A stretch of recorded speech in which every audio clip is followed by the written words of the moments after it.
संत नरसिंह मेहता, भाग 11, भजन का प्रभाव। आज एकादशी का दिन था। भक्त दंपति का नियम था एकादशी का व्रत रखना और दिन भर भगवत भजन के अतिरिक्त और दूसरा कोई कार्य न करना। अतः आज नित्य कर्म से निवृत्त होकर दोनों पति पत्नी भजन में सगुन हो गए। अन्य दिन तो भोजन आदि का कुछ झंझट रहता था, जिससे भजन में कुछ बाधा पड़ जाती थी। आज उससे भी छुट्टी थी, अतएव और दिनों से आज कहीं अधिक आनंद था। निश्चित रूप से वे दोनों का भजन चल रहा था। आजकल धार्मिक कार्यों में श्रद्धा न रखने वाले बहुत से नवदीक्षित युवक एकादशी आदि व्रतों के उपवास रखने की कोई आवश्यकता नहीं समझते हैं। उनकी दृष्टि में यह सब बातें स्वास्थ्य के विरुद्ध है, परंतु वास्तव में देखा जाए तो वे ब्रह्म हैं। हमारे प्राचीन ऋषि मुनियों ने एकादशी आदि व्रतों को धर्म के साथ जोड़कर हमारा बड़ा भारी उपकार किया है। यदि हम धार्मिक तत्व को छोड़ भी दें तो वैज्ञानिक दृष्टि से भी इन सब व्रतों का बड़ा महत्व है।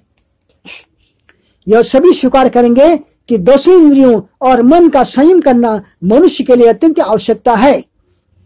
परंतु माणिकबाई का शरीर आज कुछ अस्वस्थ था, उसे असाधारण ज्वर आ गया था। फिर भी वह शरीर का कुछ भी ख्याल न करके पति के साथ भजन करने में लीन थी। कोटि जन्मार्जिते पुण्य कृष्णे भक्ति प्रजायते, इस शास्त्र वाक्य को लक्ष्य में रखकर वह अपना मनुष्य जीवन सफल बना रही थी। दोनों पति पत्नी भगवत प्रेम में इतने मग्न हो रहे थे कि मानो वे इस माइक जगत से निकलकर भजन आदि के अनुपम जगत में विहार कर रहे हों। भजन करते करते सायंकाल हो गया। भक्तराज भजन बंद करके स्नान करने के लिए दामोदर कुंड पर आए। स्नान समाप्त कर उन्होंने समीपवर्ती उद्यान से फूल और तुलसी दल लिया और उसके बाद वह घर की ओर चल पड़े। उनके मुख से हरे कृष्ण कृष्ण कृष्ण हरे हरे, हरे राम राम राम हरे हरे की ध्वनि गति से हो रही थी। रास्ते में जाते समय अकस्मात भक्तराज जय श्री कृष्ण की आवाज उनके कानों में पड़ी।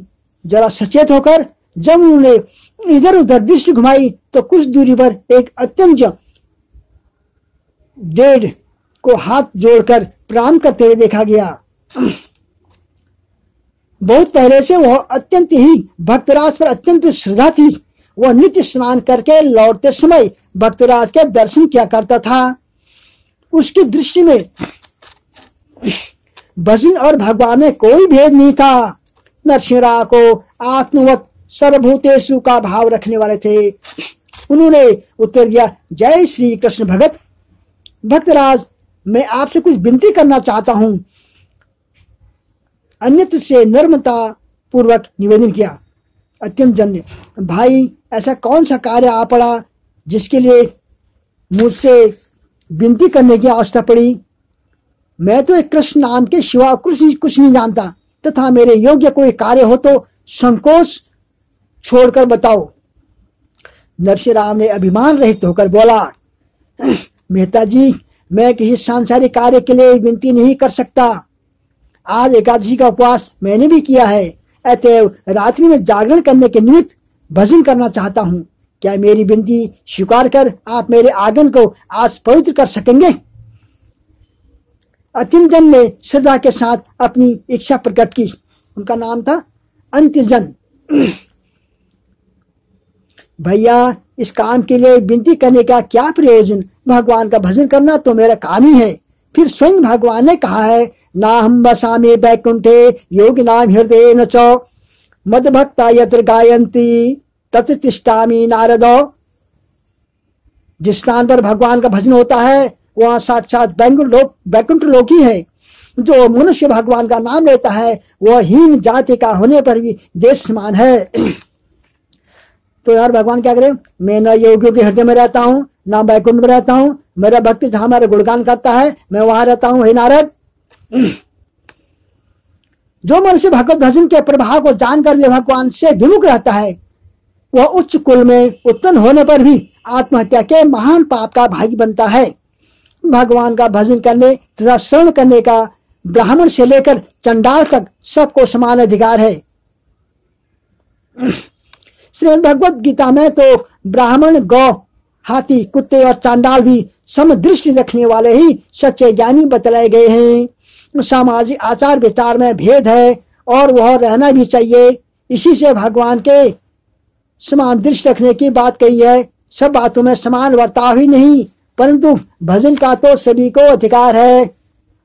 अतः तुम अपने आंगन में तुलसी चबूतरे के समीप गोबर से जमीन को लीप पोत कर भजन की तैयारी करो। मैं तुम्हारी इच्छा अनुसार आज रात को तुम्हारे आंगन में ही भगवान का भजन करूंगा। इस प्रकार अंत्यज उसका नाम है अंत्यज, भक्त को वचन दे नरसिंह राव अपने घर को आए। अंत्यजय भक्त ने आज्ञा अनुसार सब तैयारी की तथा अन्य साधु संतों और भक्त को भी आमंत्रित किया। नरसिंह राव अपने घर पर भगवान का पूजन करके करताल, मृदंग आदि भजन की सामग्री लेकर अंत्यजय भक्त के आंगन में उपस्थित हुए और भजन करने लगे। वह बाहरी संसार को पूर्ण रूप से भूलकर भगवत प्रेम में मस्त हो गए। उनके नेत्र से आनंदाश्री धारा निरंतर बह रही थी। वो अधिकाधिक उत्साह के साथ कीर्तन करते जाते थे। उनके आसपास बैठे हुए श्रोता मंत्र मुग्ध सर्प की भांति एकाग्र होकर भजन आनंद का लूट रहे थे। उस समय वहां पर मानो शांति, पवित्रता और आनंद का ही साम्राज्य फैला रहा था। इस प्रकार रात भर भक्तराज भजन करते रहे। उधर घर में माणिकबाई के ज्वर ने धीरे धीरे भीषण रूप धारण कर लिया। उस समय उनकी परिचर्या करने वाला घर में कोई नहीं था, देखभाल करने वाला।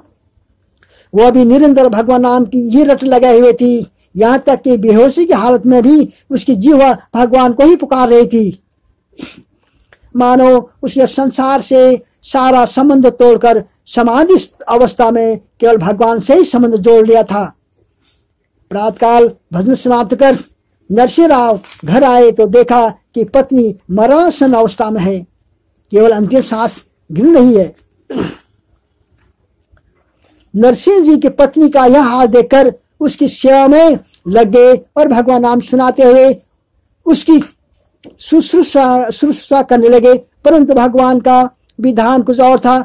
पति के आने पर उसने एक बार आंखें खोलकर उनके दर्शन किए और अंतिम बार भगवान के नाम जोर से उच्चारण करके इस मृत लोक से सदा के लिए नाता तोड़ लिया। उस समय का दृश्य ब्रज हृदय मनुष्य को भी पिघलाने वाले की शक्ति रखता था। फिर इकलौते नवविवाहित युवक पुत्र की मृत्यु तथा पौड़ अवस्था में सधर्मिणी का देहांत, दोनों विपत्तियों का एक साथ आना संसार में दुख की परमावधि ही कही जाती है। परंतु फिर भी बीतराग भक्त प्रवर नरसिंह मेहता एकदम स्थिर और शांत थे। वह वास्तव में इस जन्म मरण संसार में रहते ही कहाँ थे। जो यहाँ के दुख शोक उन्हें स्पर्श करते, वह तो सदा किसी दूसरे ही दिव्य लोक में निवास करते थे, जहाँ निरंतर एक रस आनंद प्रवाहित होता रहता है। पत्नी का वियोग देखकर भक्तराज ने विचार किया कि इस संसार में जिस वस्तु के साथ रहने के कारण मैं संसारी कहलाता था, आज उस वस्तु स्त्री को भी परमात्मा ने मुझे अलग कर दिया। भगवान ने यह अनुग्रह किया, भजन करने में सहायता देने वाली संगिनी का वियोग हो गया। परंतु संभव है इससे भजन और भी बढ़े। फिर मनुष्य को उचित है कि गई बात का शोक न करें। भगवान की इच्छा से जो कार्य होता है वह न्यायपूर्वक और मंगलमय होता है। दुख को आने पर शोक करने से मनुष्य को मिल ही क्या सकता है। गीता में भगवान श्री कृष्ण ने यह आज्ञा दी है कि यो न हर्षति न द्वेष्टि न शोचति न कांक्षति शुभाशुभ परित्यागी भक्तिमान सौम्य प्रियो। अर्थात जो कभी हर्षित नहीं होता है, द्वेष नहीं करता है, शोक नहीं करता है, कामना नहीं करता है तथा जो शुभाशुभ कर्मों के फल का त्यागी है, वह भक्तिमान पुरुष मुझे प्रिय है। अतः इस संसार का क्षणिक सुख आने पर हर्ष और दुख आने पर शोक करता भगवद्गीता का उल्लंघन करना है। इस प्रकार विचार कर उन्होंने शांत चित्त होकर पत्नी का विधि पूर्वक अग्नि संस्कार किया तथा शेष अस्थि को गंगा जी में बहाकर घर आए। इधर अंतर्जय के घर कीर्तन करने का समाचार नगर जाति में फैल गया। दुर्जन मनुष्य तो चतुर होते ही हैं, एन केन प्रकार अन्य मनुष्य के साथ द्वेष करने में ही वे अपने कर्तव्य की इतिश्री समझते हैं। इस तरह से वे नागरिकों को नरसिंहराव की निंदा करने का एक बहाना मिल गया। नगरों के चारों पर नरसिंहराव की चर्चा जोरों से शुरू हो गई। चाचा जी उस भगत ने तो अब जात पात की मर्यादा को भी रसातल पहुंचा दिया। वह अब हृदय से बाहर जाने लगा। वो अब हद से बाहर जाने लगा। हमारा दुर्भाग्य है कि जो हमारी जाति में ऐसा बगुड़ा भगत पैदा हुआ है। एक नागर युवक ने श्रीलेश किया। आखिर बात क्या है? स्पष्ट क्यों न कहते? क्या तुम इस जादूगर से डरते हो? सारंगधर मेहता ने गंभीरता पूर्वक कहा। क्या आपने नहीं सुना? यह तो सब लोग जानते ही हैं कि कल वह भगत भजन का बहाना करके रात भर एक डेढ़ के घर निसंकोच पड़ा रहा। अब तो उसे कोई कुछ कहने वाला भी नहीं है। यदि वह यूं करता रहा तो बस समस्त नागर जाति का सत्यानाश हो जाएगा।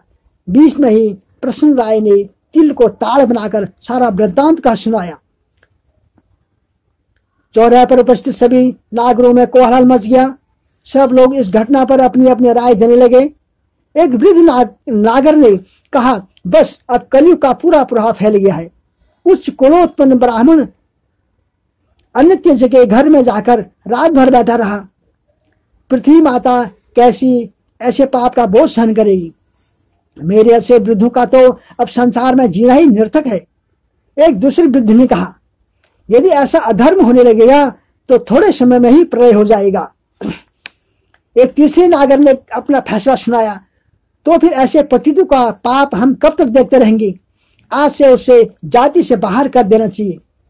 आप ही उसका मिजाज ठिकाने आ जाएगा। कुछ लोगों ने कहा, वह तो भजन करने लग गया था, वहां कोई खान पान की बात तो थी नहीं, फिर क्यों ऐसा किया जाता है? परंतु नगाड़े के सामने तूती की आवाज कौन सुनता? उपस्थित सभी जातीय नेता इस बात पर सहमत हो गए। सब ने यह निश्चय किया कि आज से नरसिंह मेहता जाति च्युत समझा जाए और उसके खान पान आदि व्यवहार बंद कर दिया जाए। इस प्रकार भक्तराज को जाति से बहिष्कृत करके जाति नेताओं ने अपनी दृष्टि से अपनी जाति की पवित्रता की रक्षा की और इससे उन्हें बड़ा संतोष हुआ।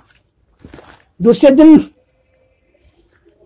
कृष्ण राय नामक एक नागर की माता के एक एकादशाह श्राद्ध के निमित्त आदि भोज था। जाति भर के आबाल वृद्ध सब लोग निमंत्रण किए गए थे। केवल बहिष्कृत होने के कारण नरसिंह मेहता को निमंत्रण नहीं दिया गया था। संध्या समय कृष्ण राय के घर पर सभी नागर एकत्रित हुए और भोजन के लिए पंक्तियां लगाकर बैठे। भक्तराज नरसिंह को संभवतः अभी इस बात का पता भी नहीं था कि मैं जाति च्युत किया गया हूँ, बहिष्कार किया गया हूँ। उन्हें कहाँ फुर्सत थी कि इस ओर ध्यान देते। सच्चे भगवत भक्त तो एक क्षण के लिए भी अपने प्रभु को भुलाकर दूसरी ओर ध्यान नहीं देते हैं, दुखदायी समझते हैं। परंतु अपनी प्रतिज्ञा के अनुसार भगवान को तो चिंता लगी रहती है। भगवान अपना अपमान तो सह लेते हैं, परंतु अपने भक्त का अपमान कदापि नहीं सह सकते हैं। उन्होंने नागरों को भक्तजन के अपमान का बदला लेना उचित समझा। उन्होंने तुरंत अपनी विचित्र माया फैलाई।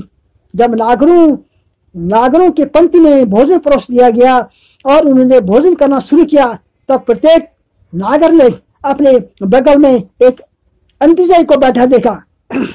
इस दृश्य को देखकर सभी नागर बड़े आश्चर्य में पड़ गए और भोजन छोड़कर भागने लगे। जाति के अगवा सारंगधर ने चिंतित होकर कहा, अनंतराय गायब हो गया। अब अंतर्जय के साथ भोजन करके तो आज हम सभी पाप के भाई हो गए हैं। अब क्या किया जाए? हम लोगों को गंगा स्नान करके प्रायश्चित करना पड़ेगा। इस पाप से छूटने का कोई और उपाय है? सारंगधर जी, भक्त नरसिंह को जातिच्युत करने का ही यह परिणाम मालूम होता है। अब तो अपने किए का हमें फल भोगना पड़ेगा। अनंतराय ने कहा, तो क्या यह सब उसी जादूगर के हथकंडे हैं? सारंगधर जी ने उत्सुकता पूर्वक पूछा। नहीं भाई, ऐसी बात नहीं है। नरसिंहराव भगवान श्री कृष्ण के एकनिष्ठ सच्चे भक्त हैं। प्रायश्चित द्वारा हम अन्य पापों से तो कदाचित छूट सकते हैं, परंतु एक सच्चे भक्त के प्रति किए गए अपराध, पाप से गंगा स्नान करने या अन्य प्रायश्चित करने से कदापि हमें मुक्ति नहीं मिल सकती है। यदि मेरी बात पर किंचित भी विश्वास हो तो शीघ्र उस वीतराग महात्मा के चरणों में प्रणाम करके उनसे क्षमा याचना करो तथा उन्हें जाति में मिलाकर अपने साथ भोजन कराओ। हमारे अपराध का यही प्रायश्चित है। अनंतराय ने स्पष्ट रूप में सुना दिया। अनंतराय नरसिंहराव के मामा लगते थे। विद्वता, वाक्पटुता तथा नर्मता आदि सद्गुण के कारण समग्र जाति में उनका बड़ा मान था। अतः जाति के सब लोगों को उनके वचनों पर विश्वास हो गया। जाति के 2-4 प्रतिष्ठित पुरुष उसी समय नरसिंहराव के घर गए। उस समय नरसिंहराव भगवान को नैवेद्य समर्पित कर रहे थे। आगंतुक जाति नेताओं ने उन्हें वंदना करके क्षमा याचना की तथा जाति भोज में सम्मिलित होने की प्रार्थना की। भाइयों, आप इतनी विनय क्यों कर रहे हो? ऐसी प्रार्थना तो भगवान से ही करना उचित है। मैं तो आप लोगों का एक तुच्छ सेवक हूँ, मेरे अंदर कोई विशेषता नहीं है। नरसिंह मेहता ने नम्रता पूर्वक निवेदन किया। वास्तव में जो सच्चे भक्त होते हैं वे भूल करके भी अभिमान नहीं करते हैं। वे तो अर्थात जो पुरुष सबका हित करने वाले, शूद्र, मित्र, वैरी, उदासीन, मध्यस्थ, द्वेषी और बंधु जनों में तथा धर्मात्माओं में भी समान भाव रखने वाला है, वह अति श्रेष्ठ भक्त है। गीता के श्लोक के अनुसार सब में समान भाव रखते हैं। नरसिंहराव भी सच्चे भगवत भक्त थे। उन्होंने तुरंत जाति भोज में सम्मिलित होना स्वीकार कर लिया। जब नरसिंहराव भी जाकर पंक्ति में बैठ गए तब पहले का दृश्य दूर हो गया और सब लोगों ने प्रसन्नता पूर्वक भोजन किया। इस प्रकार भगवत भजन के प्रभाव से नरसिंहराव जाति बहिष्कार की विपत्ति से बच गए और उनके विरोधियों को नीचा दिखाना पड़ा।